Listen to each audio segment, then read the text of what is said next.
দর্শক স্বাগত জানাই মোহনা টেলিভিশনের রাজনীতি বিষয়ক টক শো ভিন্ন মাত্রায়। পররাষ্ট্র প্রতিমন্ত্রী শামা ওবায়েদ বলেছেন, যুক্তরাষ্ট্র সহ যে কোনো চুক্তিতে জাতীয় স্বার্থ আগে দেখা হবে। অপরদিকে যুক্তরাষ্ট্রের সঙ্গে করা বাণিজ্য চুক্তিকে অনেকেই জনস্বার্থ বিরোধী বলে আখ্যা দিচ্ছেন। অনেকে এই চুক্তিটি বাতিলের জন্য জোর দাবি জানিয়ে আসছেন দীর্ঘ সময়ে। এসব বিষয় এবং সমসাময়িক রাজনৈতিক অন্যান্য বিষয় নিয়ে আলোচনা করব আজ। অনুষ্ঠানের পুরোটা সময় জুড়ে আপনাদের সঙ্গে আছি আমি রনি রেজা, এবং আজ আলোচনা করবার জন্য স্টুডিওতে রয়েছেন দুজন সম্মানিত অতিথি। আমাদের সঙ্গে আছেন বিএনপি নেতা মোহাম্মদ রাশেদ খান, স্বাগতম আপনাকে। আমাদের সঙ্গে আরও আছেন জাতীয় নাগরিক পার্টি এনসিপির যুগ্ম সদস্য সচিব আলাউদ্দিন মোহাম্মদ, স্বাগতম আপনাকে। আমি প্রথমে রাশেদ ভাই আপনাকে দিয়ে আলোচনা শুরু করতে চাই। আমি যে বক্তব্যটি পড়ছিলাম, বাণিজ্য চুক্তি নিয়ে তো দীর্ঘদিন ধরে আলোচনা হচ্ছে, নানা ধরনের দাবি উঠছে। আজকে পররাষ্ট্র প্রতিমন্ত্রী গতকালকে বক্তব্য দিয়েছেন, উনি যে বক্তব্য দিয়েছেন তাতে তো আশান্বিত হওয়া যায়। তো যদি জাতীয় স্বার্থই আগে দেখা হয় এবং মানে অধিকাংশ মানুষের মতে এটি জনস্বার্থ বিরোধী চুক্তি হয়ে থাকে, তাহলে এই জায়গাটায় মানে যে কোনো একটি সমাধানে আসতে প্রতিবন্ধকতাটা আসলে কোথায়? আসসালামু আলাইকুম, সবাইকে শুভেচ্ছা। দেখেন, অন্তর্বর্তীকালীন সরকারের আমলে বেশ কিছু চুক্তি হয়েছে এবং এই চুক্তির বিষয়ে সেই সময় বিএনপির অবস্থান এবং বিএনপির সাথে যে দলগুলো ছিল তাদের অবস্থান নিশ্চয়ই আপনি জানেন। তারা যে আহ্বান অন্তর্বর্তীকালীন সরকারের প্রতি রেখেছিল সেটি হলো পরবর্তীতে যারা নির্বাচিত হয়ে আসবে সেই সরকার যে কোনো চুক্তির বিষয়ে আলোচনার মাধ্যমে সেই চুক্তির বাস্তবায়ন করতে পারবে। অন্তর্বর্তীকালীন সরকার একটা বিশেষ প্রেক্ষাপটে এসেছে এবং তাদের দায়িত্ব একটা সুষ্ঠু নির্বাচন, সংস্কারের পদক্ষেপ গ্রহণ করা এবং বিচার কার্য এগিয়ে নিয়ে যাওয়া। কিন্তু আমরা দেখলাম যে এর বাইরে গিয়েও তারা বিভিন্ন চুক্তি সম্পাদন করলো। সবথেকে দুঃখের বিষয়, নির্বাচনের 3 দিন আগে ডক্টর মোহাম্মদ ইউনূস জনগণের সাথে গাদ্দারি করে একটি চুক্তি করেছে, যেটিকে অনেকে গোলামির চুক্তি বলছে।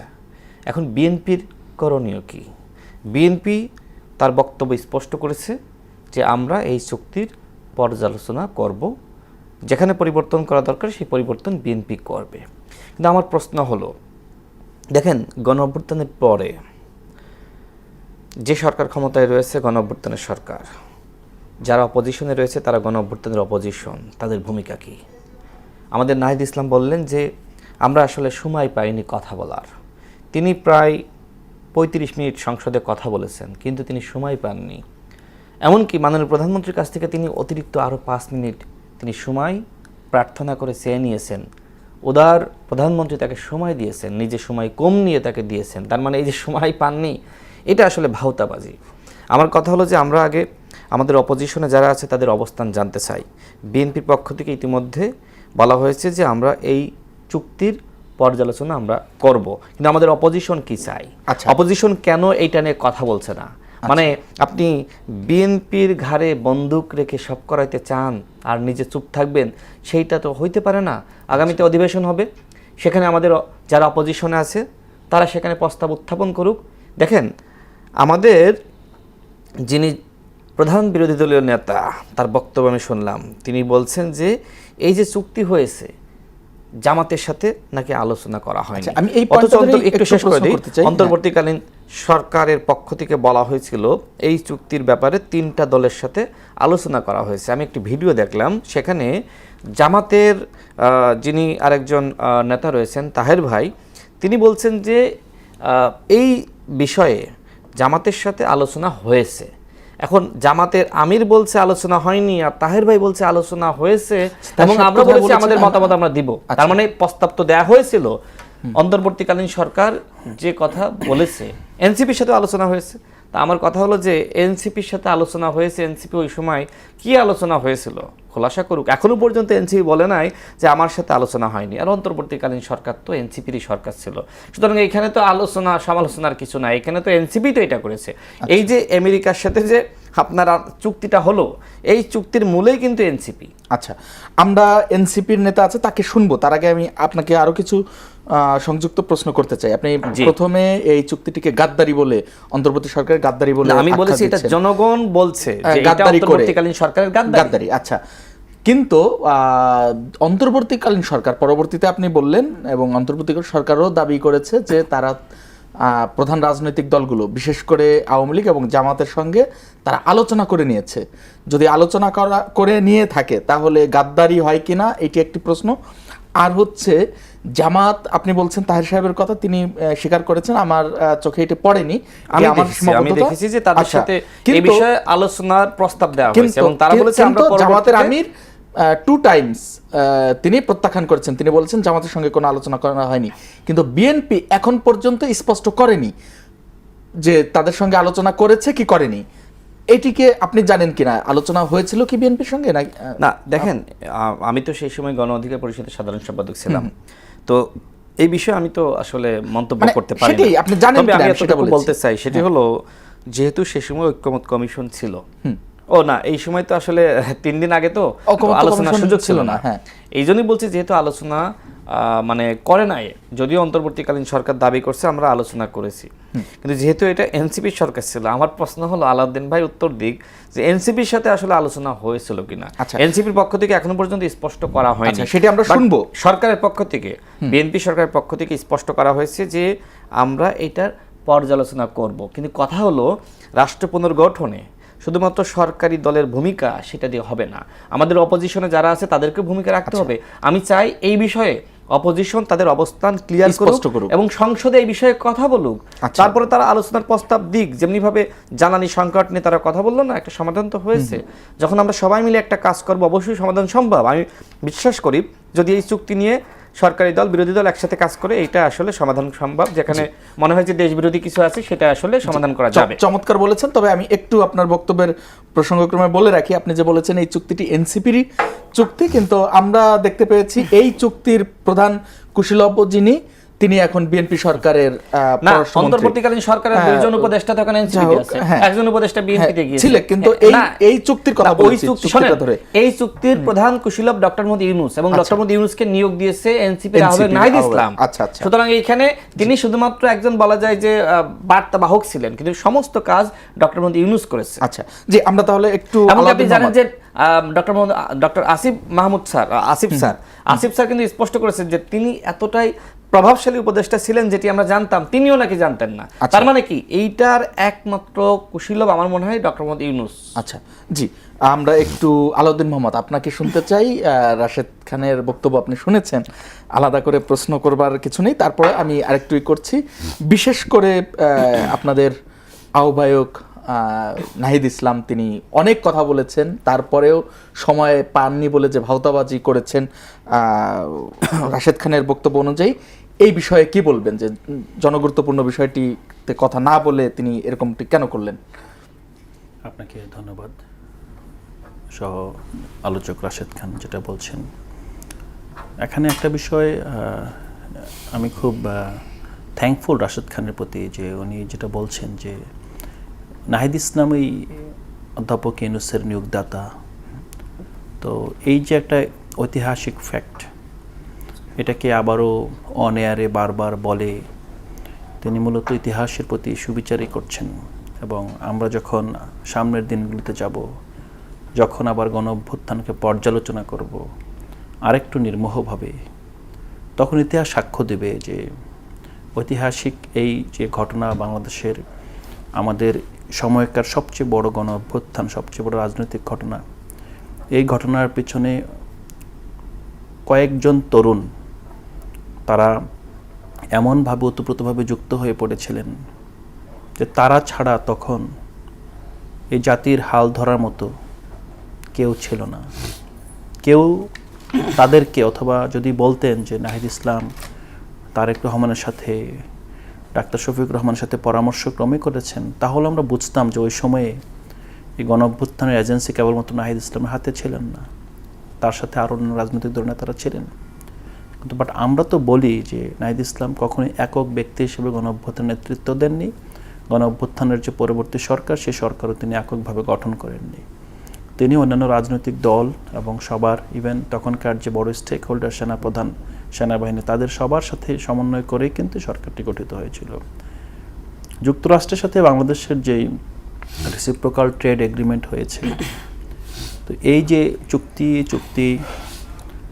চুক্তির মধ্যেই আছে যে চুক্তি হওয়ার 60 দিনের ভেতরে এটা কার্যকর করতে হবে। যদি কার্যকর না হয় তাহলে ওটা অটোমেটিকলি এই চুক্তি নতুন করে করতে হবে। এখন আরেকটা বিষয় হলো যে আমরা জানি যে নির্বাচনের তফসিলের পর কিংবা তার আগেও যদি বলি, চুক্তির প্রেক্ষাপটটা বুঝতে হবে।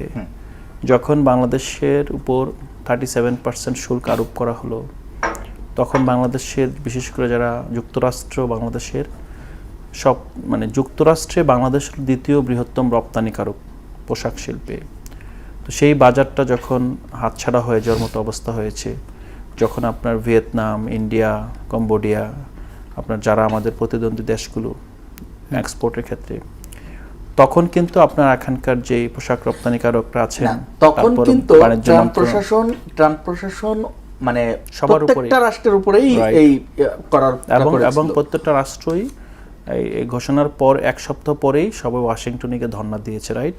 না, এবং 1 by 1 মিটিং করেছে। এবং ওখানকার যে মূল বিষয়টা কি, যুক্তরাষ্ট্রের সাথে অন্যান্য যে দেশগুলো যুক্তরাষ্ট্র রপ্তানি করে তাদের ট্রেড গ্যাপ কমানো হতে হবে।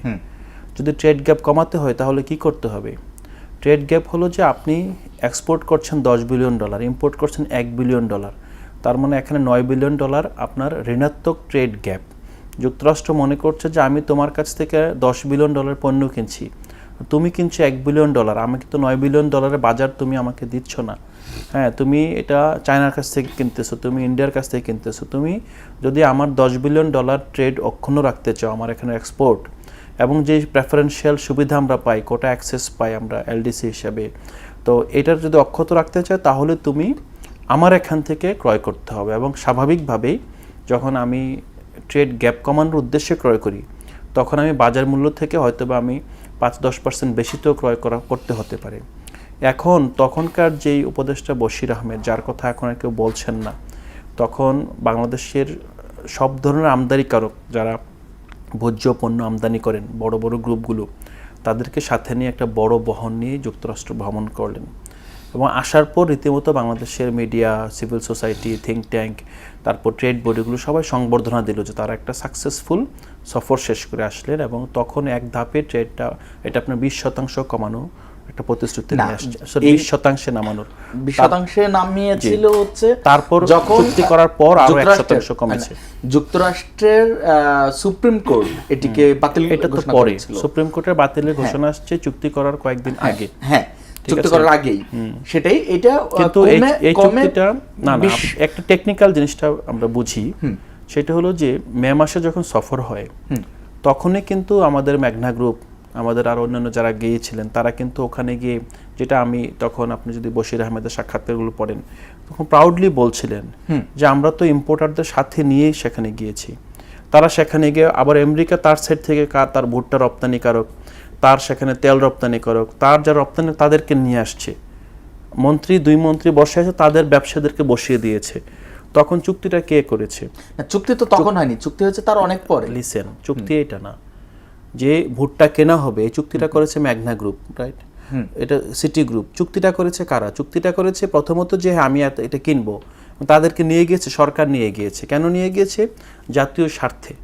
তারপর তখন থেকে চুক্তির, তাহলে এই জিনিসটা ফর্মালাইজ করতে হবে যে তুমি যে আমার কাছ থেকে কিনবা, তুমি তো আজকে বলতেছো কিনবা, কালকে কিনবা না, কালকে তুমি অন্য জায়গা থেকে কিনবা। তখন সেই চুক্তিটা এই মে মাস থেকে আপনার ফেব্রুয়ারির মধ্যে কাজ হয়েছে। আমার প্রশ্নটা হলো যে এখানে আমি তো এটার অংশ না স্বাভাবিকভাবেই, এবং আমাদের যে রাজনৈতিক দল সেটার অংশ না, এবং কেউ কখনো বলেও না এটা অংশ। এবং আমরা নিজেরা মাত্রই বলেছেন, রাশেদ খান তো কেউ না আসলে। রাশেদ খান আমাদের মতোই একজন আপনার বিএনপি পন্থী রাজনীতিবিদ। কিন্তু আমরা যদি বলি যে তারেক রহমান বলেছেন, পররাষ্ট্রমন্ত্রী বলেছেন, বিএনপি থেকে বলেছেন, সেটা হতো। কারণ এটা তো কোনো, ইভেন আমরা যখন আমরা পল কাপুরের সাথে মিটিং পর্যন্ত আমাদের নেতারা করে না। যখন পল কাপুরের এখানে সবাই গিয়ে সেজদা দিয়ে এসেছে, যখন পল কাপুর যুক্তরাষ্ট্রের অ্যাসিস্ট্যান্ট সেক্রেটারি অফ স্টেট এসেছিলেন এখানে, আমরা লাস্ট যখন মিটিং হয়েছে আপনার আসিফ মাহমুদের সাথে, সে মিটিংয়ে আমি ছিলাম, সেখানে স্পষ্টভাবে আমরা বলে দিয়েছি যে আমরা ক্রিটিক্যাল। কেন critical? Because we are not part of that. স্বাভাবিকভাবে আপনার যখন ডিপ্লোমেসিতে আমি একটা নেগোসিয়েশনের অংশ না, আমি তো এটার পক্ষ নিব না বিপক্ষ নিব, আমি ক্রিটিক্যাল, আমি অংশ না, but I was suppose two be in the table. আমি তো স্টেক হোল্ডার এই দেশের, আমি একটা রাজনীতিবিদ, তুমি আমাকে সাথে রাখো না, এখন আমার মতামত কেন নিতে এসেছো? ইট ওয়াজ ভেরি ক্লিয়ার। এবং এটা আমি আবার যদি ফার্দার ডিসকাশন আমরা এটা বলতে পারি, মূল জায়গাটা হলো যে এই চুক্তির আমাকে প্রথমত আমি কিন্তু বিএনপিকে আমি দায়ী করছি বারবার যে তুমি চুক্তিটা কেন টেনে নিয়ে বেড়াচ্ছ। বিএনপি তো এই চুক্তি অলরেডি ইন ইমপ্লিমেন্টেশন, অলরেডি এই চুক্তির ধারা অনুযায়ী যে এই খণ্ড এই চুক্তিটা কিন্তু একটা গ্র্যান্ড চুক্তি, যে এটা একটা নীতির আলোকে আপনার ছোট ছোট আপনার চুক্তি হবে আলাদা আলাদা, যেমন আলাদা আলাদা পণ্যের জন্য চুক্তি হবে, আলাদা আলাদা যে এক একটা ধারা ধরে ধরে হবে। এখন এটা তো শুরু হয়ে গেছে ইতিমধ্যে। এখন আমরা কি বিএনপিকে ওইভাবে চাপে ফেলছি? কেন ফেলছি না? কারণ আমরা তো স্বাভাবিকভাবে, এখন আপনি যতই আমাকে পপুলার স্টেটমেন্ট দিতে বলেন, আমি একজন অর্থনীতির ছাত্র, আমি দেখবো যে এই চুক্তির আমাকে মেরিটটা কি ডিমেরিটটা কি। আমি দেখছি যে এই চুক্তির মেরিট ডিমেরিট দুইটাই আছে। কারণ আমার অর্থনীতি টিকে আছে রপ্তানির উপরে, আমার অর্থনীতি টিকে আছে রেমিটেন্সের উপরে। আমরা যখন বিএনপি যখন এই আপনার ব্লাটান্টলি ইরানের সর্বোচ্চ নেতাকে খুন করার পর, খুন করার পর কিন্তু ইরানের প্রতি সহমর্মী না হয়ে বরং ইরান কেন রকেট নিক্ষেপ করেছে মধ্যপ্রাচ্য দেশগুলোতে, সেটার জন্য আমাদের পররাষ্ট্র মন্ত্রণালয় একটা বার্তা দিয়েছে। যে বার্তাটা পরের দিন আবার চেঞ্জ করতে হয়েছে, কারণ আপনি পৃথিবীতে কখনোই কোনো রাষ্ট্রপ্রধানকে আরেকটা দেশ থেকে বোমা হামলা করে নিহত করে ফেলেছে, তারপর আপনি সেটা নিয়ে কথা না বলে সে কোনো রেসপন্স করছে না, কথা বলতে পারেন না, এবং এটা কখনো বন্ধুত্বের ভিত্তি হতে পারে না। আমরা যে আজকে অয়েল ক্রাইসিস দেখেছিলাম পরবর্তীতে আমাদের অনেকগুলো জাহাজ হরমুজ পর্যন্ত আটকে দেয়। কেন আটকে দেয়? কারণ ইরান তো তার তো প্রথম রেসপন্স রয়ে গিয়েছে। এখন আমরা কি বিএনপিকে কাঠগড়ায় দাঁড় করিয়েছি? কেন করি নাই? না না, এই জায়গাটা কিন্তু অনেকেই বলে ওই কারণে যে আপনারা মিলেমিশে, পয়েন্ট টু বি নোটেড, আমরা রপ্তানি, আমাদের ওয়ার্কাররা কাজ করে কোথায়? আমার ওয়ার্কার কাজ করে আপনার মিডল ইস্টে, আমার ওয়ার্কার কাজ করে ইউএইতে, আমার ওয়ার্কার কাজ করে কাতার। মানে ইরান যে যে দেশগুলোতে আপনার এই ড্রোন হামলা করেছে সবগুলো দেশে আমার ওয়ার্কার কাজ করে। কারণ আমরা কি কনসার্নটা বুঝি না? হ্যাঁ, কিন্তু diplomacy it was not good diplomacy. কারণ আপনি 24 ঘন্টার ভিতরে এমন স্টেটমেন্ট রিভার্স করে দিতে হয়। আপনি 24 ঘন্টা আগে একটা ঠান্ডা মাথায় চিন্তা করতে হতো যে আমি কিভাবে ব্যালেন্সটা করবো, রাইট? আপনি এটা করতে পারেন নাই। কিন্তু আমরা কি বিএনপিকে আমরা বলছি যে বিএনপির মানে এই ডিপ্লোমেসি ব্যর্থ হয়েছে? না, আমরা তো বলি নাই। কেন বলি নাই? আমরা এটা সমালোচনা করেছি বলেই চেঞ্জ হয়েছে। আমরা তার প্রথম অবস্থানটা যেরকম নিন্দা করি, সে যখন চেঞ্জড অবস্থানে গেছে আমরা অ্যাপ্রিসিয়েট করি। কেন করি? কারণ বিএনপি তো আমার সরকার, বিএনপি তো, আমি তো সরকার না, আমি বিরোধী দলের অংশ। কারণ আমার স্টেটমেন্টটা তো আসলে it will not be translated as the statement for Bangladesh, এটা হবে না। কিন্তু আমার পররাষ্ট্র মন্ত্রণালয় যে বিবৃতি দেয়, আমি যদি বিরোধী দল হই কিংবা আমি এই সরকারে কোনোভাবে চাই না, স্টিল আমি কিন্তু ওই দেশের সাথে যখন কথা বলি তখন কিন্তু আমাকে ওন করতে হয় যে yes, this my government has done that. আমি কিন্তু কিছু করার থাকে না। এখন আমরা যেখানে বিএনপিকে এই জায়গায়, হ্যাঁ স্বাভাবিক আপনি বলছেন যে বিএনপির বিরুদ্ধে আমরা অ্যাকশনে যাই, এখন বলতে পারেন যে তাহলে মানে রাশেদ খান যেটা বললেন যে হ্যাঁ এনসিপি, ধরেন এনসিপি দায়ী, আমি মানলাম এনসিপি দায়ী, ঠিক আছে, আমি এনসিপি চুক্তি করেছি, তুমি কেন ওটাকে বয়ে নিয়ে বেড়াচ্ছ? আমি যদি একটা কেলেঙ্কারি করি, তোমার হাতে এখন পাওয়ার, তুমি কেন বয়ে নিয়ে বেড়াচ্ছ? মূল জায়গাটা হলো যে ন্যাশনাল ইন্টারেস্টের জায়গাটা আমি বুঝতে পারলাম কিনা। আমাকে যদি বলেন, আমার এনসিপির অন্যান্য নেতারা এক একভাবে ব্যাখ্যা করবেন, বাট আমি যেহেতু আমার কাজে ডিপ্লোমেসি পররাষ্ট্র নিয়ে কাজ করি আমি, তো আমার জায়গাটা হলো সিম্পলি ধরেন চুক্তি হয়েছে এমন, ধরেন এখানে অন্তর্বর্তীকালীন সরকার স্বাভাবিকভাবে নির্বাচনের 3 দিন আগে দেয়ার ওয়াজ নো এক্সিকিউটিভ অর্ডার। আপনি জানেন যে নির্বাচন তফসিলের পর কিন্তু উপদেষ্টারাও আপনার তাদের ওই রেগুলার কাজে বাইরে কোনো কাজ করতে পারে না। ইট ওয়াজ এ কন্টিনিউয়েশন। এবং যেটা বলেন পররাষ্ট্রমন্ত্রী বলেন, পররাষ্ট্রমন্ত্রী ছাড়াও ধরেন আপনার এখানকার এই যে বিনিয়োগ বোর্ডের বিডার আশিক চৌধুরীকে রাখতে হয়েছে, আর অনেকগুলো জায়গায় ধরেন আপনার বিএনপি এখন যে সরকারে আছে, এটা তো আপনার ট্রু সেন্সে যেইভাবে আমরা একটা সভরিন সরকার দেখি, তো সভরিন সরকার না, এটা একটা গণঅভ্যুত্থানের একটা ব্লাডশেডের পর একটা ভঙ্গুর অবস্থা থেকে এই সরকার এসেছে। এটাকে আমি বুঝতে হবে, এটা রাশেদ খানকে যেভাবে বুঝতে হবে আমাকেও বুঝতে হবে।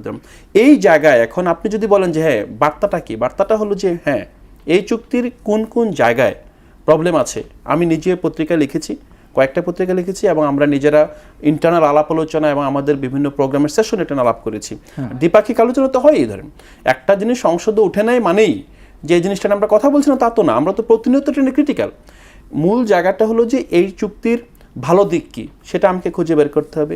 পাশাপাশি এটার কোন জায়গাগুলো আমাদের সভরেন্টির সাথে সাংঘর্ষিক, কিন্তু এই রাশেদ খান যে জায়গাগুলোকে প্রশ্ন খুঁজে বের রেখেছেন করে যে আপনাদের আহ্বায়ক তিনি উনি কি উত্তর অনেক দিয়েছে কথা already? বলে উনি যে উত্তর দিয়েছে already। এই বিষয়টি এড়িয়ে গেছেন। না না কেন? না, আমার বিষয়টা আপনি জিনিসটা বুঝেন ধরেন।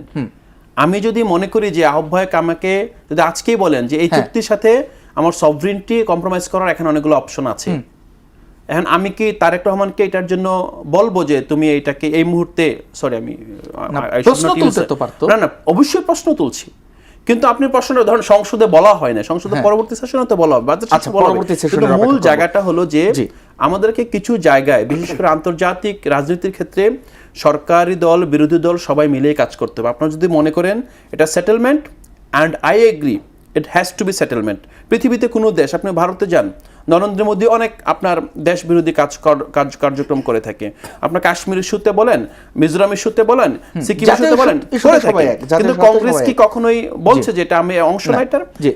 পাকিস্তানের সাথে যুদ্ধের ক্ষেত্রে না। আমার মূল জায়গাটা হলো যে বাংলাদেশ হ্যাজ টু কাম একটা ম্যাচুরিটি লেভেল, যেখানে কিছু জায়গায় আপনি প্রাউডলি বলতে পারেন যে রাশেদ খান বিএনপি করে ফাইন, আমি এনসিপি করি ফাইন, বাট এই জায়গায় রাশেদ খান আমি সমানভাবে রক্ত দিব হবে। জি, তো এই ধন্যবাদ জায়গাটা আপনাকে। আমাকে clear থাকতে আমরা একটু রাশেদ খান আপনাকে শুনতে চাই। আলাউদ্দিন মোহাম্মদের কথা শুনছিলেন, আপনি নোটও করছেন কিছু, যদি বলেন। আমি এরপর চুক্তি নিয়ে তো একই বিষয় নিয়ে হ্যাঁ, কথা না, বলার কিছু না, আমি আমার বক্তব্য স্পষ্ট করেছি।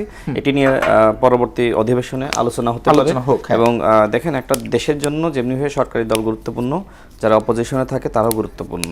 রাষ্ট্র এখন পুনর্গঠনের সময়। এখন যদি আপনি সবসময় সরকার পতনের স্বপ্ন দেখেন, তাহলে এই দেশ কখনোই ঘুরে দাঁড়াতে পারবে না। যেটা আমরা দেখছি যে জামাত ইসলামের পক্ষ থেকে সবথেকে বেশি মানে যে চিন্তা তারা করছে যে আমরা কেন সরকার গঠন করতে পারলাম না। তাদের আমির বলছে যে আমরা 182টি আসনে আমরা এগিয়েছিলাম, এরপরে 10টার পরে নাকি 2.5 ঘন্টা নাকি ব্ল্যাক আউট। তাদের সেক্রেটারি জেনারেল বলছে আমরা 162টি আসনে এগিয়েছিলাম, এরপরে ব্ল্যাক আউট। তাদের আরেকজন বুদ্ধিজীবী শাহরিয়ার কবির তিনি বলছেন যে জামাত ইসলাম 203 আসনে জিতেছে। জামাত তো নিজেরাই আসলে সিদ্ধান্তহীনতায় ভুগতেছে যে তারা কয়টা আসনের কথা তারা আসলে বলবে। এবং দেখবেন যে তারা ইলেকশন ইঞ্জিনিয়ারিং কথা তারা সবসময় বলে যে 35 থেকে 50টি, তারা আসলে একজ্যাক্ট সংখ্যাটা বলতে পারে না। এই হলো জামাত ইসলাম। সুতরাং জামাত ইসলামকে আসলে বিরোধী দলের জায়গায় রেখে বাংলাদেশ কতটুকু সামনের দিকে অগ্রসর হবে সেটি নিয়ে আমার সন্দেহ সংশয় আছে। যদি এনসিপিও যদি বিরোধী দলে আসতো, সেই জায়গাটা তারা অর্জন করতে না, তারা বিরোধী দলে নাই, মানে যেভাবে আসলে প্রধান বিরোধী দল ওই জায়গায় তারা নাই।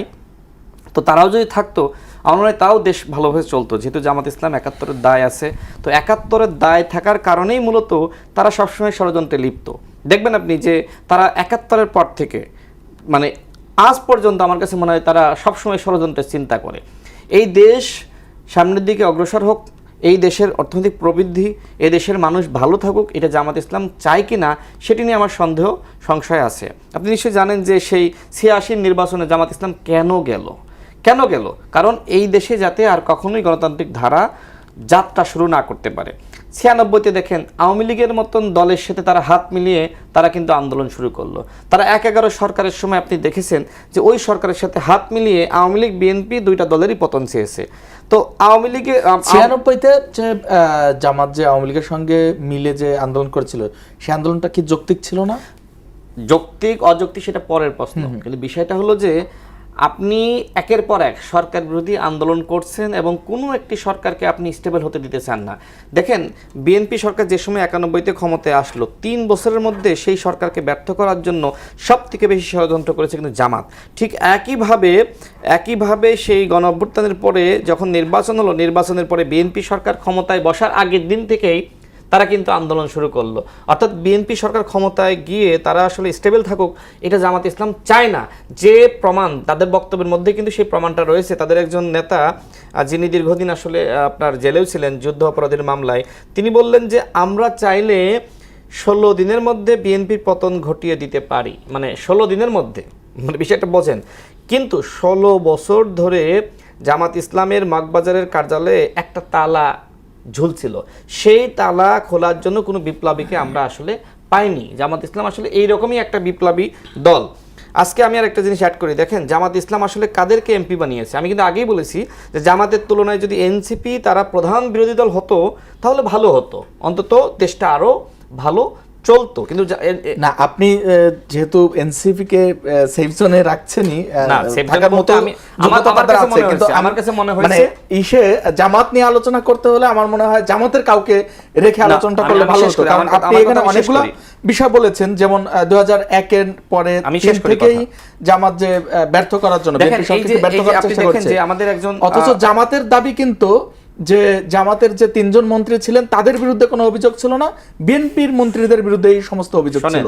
আপনার বিরুদ্ধে অভিযোগ ছিল না, তাহলে আপনি সেই সময় চুপ কেন ছিলেন? ভাগ পেয়েছিলেন তাই তো, মন্ত্রিত্ব পেয়েছিলেন, এই জন্য আপনি শুধুমাত্র বিএনপিকেই দোষারোপ করেন, কিন্তু আপনি যে বিএনপি সরকারের সাথে ছিলেন, আপনি মন্ত্রিত্ব নিয়েছেন এবং সেই মন্ত্রিত্ব নিয়ে আপনার আর্থিক যে কাঠামো, সাংগঠনিক সক্ষমতা, সেটিকে আপনি বাড়িয়েছেন। সুতরাং এক্ষেত্রে কোনোভাবেই শুধুমাত্র বিএনপির উপরে আপনি কোনো বিষয়ে দায় চাপিয়ে নিজেকে আসলে রিভার্স করে যদি আপনি পুরো দায়টা জামাতকে দিতে চান, তাহলে সেটা কি যৌক্তিক হবে? কোন নির্বাচন? মানে বললেন যেটা যে বিএনপি সরকারকে ব্যর্থ করার ষড়যন্ত্র করছিল। বললাম যে জামাত ইসলাম কখনোই একটি নির্বাচিত সরকার ক্ষমতায় আসার পরে সেই সরকার ভালোভাবে রান করুক সেই ধরনের সহযোগিতা জামাত ইসলাম করে না।